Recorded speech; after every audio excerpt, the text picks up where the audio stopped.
I think this is a huge win. The fact that, not that it was leaked, but what was leaked, I think that would be a huge win. It doesn't eliminate abortion, though, to the abortion fanatics that are saying this is destroying women's choice. This would actually allow it to be more liberal in places like California, New York, or whatever.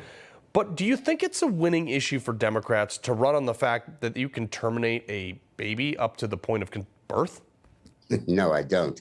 I think both sides have gone a little bit crazy here. The left by saying that you literally can shoot the baby on the way out of the womb. Yeah. In fact, there's some versions that say you could do it a few days after birth. And on the right, I believe it's completely crazy to outlaw abortion within moments of conception.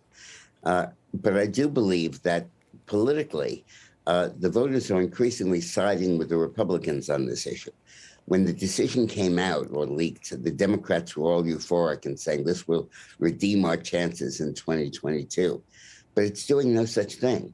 The polling, which people ask, all things being equal, would you vote for the Democrat or the Republican for Congress, have swung 4 or 5 points more pro-Republican since the decision came out, not more pro-Democrat. Right.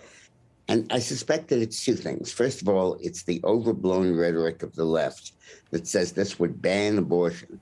But when you look at it, it doesn't. It says it's legal within the first 15 weeks. And people know that over 90% of the abortions are within the first 15 weeks, and they would be protected under this ruling. Right. If you haven't made your mind up by then, you probably shouldn't be, waiting that long anyway. But beyond that, there's another factor, which is the mama bears. I think that the single young women that are concerned about abortion, many of them are being tilted toward Democrats.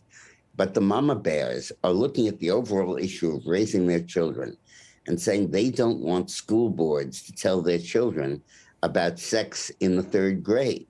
Right. Certainly not about homosexuality, transsexuality, gender change surgery, and all of that as below the 4th grade. Right. And I think, and they're saying that if they are taught any of that, they want parental consent so they can have a say in that. Yeah.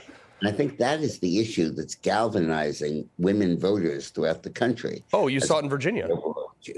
Well, of course, it was graphically demonstrated in Virginia. So the left is trying to drown Mama Bear out with all the talk about abortion, but I don't think it's working. So the Archbishop of San Francisco, Dick, and I got a little over a minute left here, banned Nancy Pelosi from taking communion. How big a deal is this? Well, I don't personally agree with it. I think anyone should be able to take communion who wants it. But I think that, and people know that the Catholic Church opposes abortion. It comes as no big surprise. Right. I think that decision may backfire. But we don't need that issue. We just look at the inhumanity of Chuck Schumer saying that we should allow abortion up through the final week, and Pelosi saying the same thing. I mean, what is the difference between abortion like that and infanticide? Right. Why is that or not just murder? A criminal act of murder? Yeah. So, all right, Dick, before I let you go, I got to know, I'm itching to know, what do you got coming up on your show? Well, Democracy at 7:30 Eastern tonight, a few minutes. We're going to talk about the fact that the one institution that is working in our society, charter schools, are under fire from the Biden administration.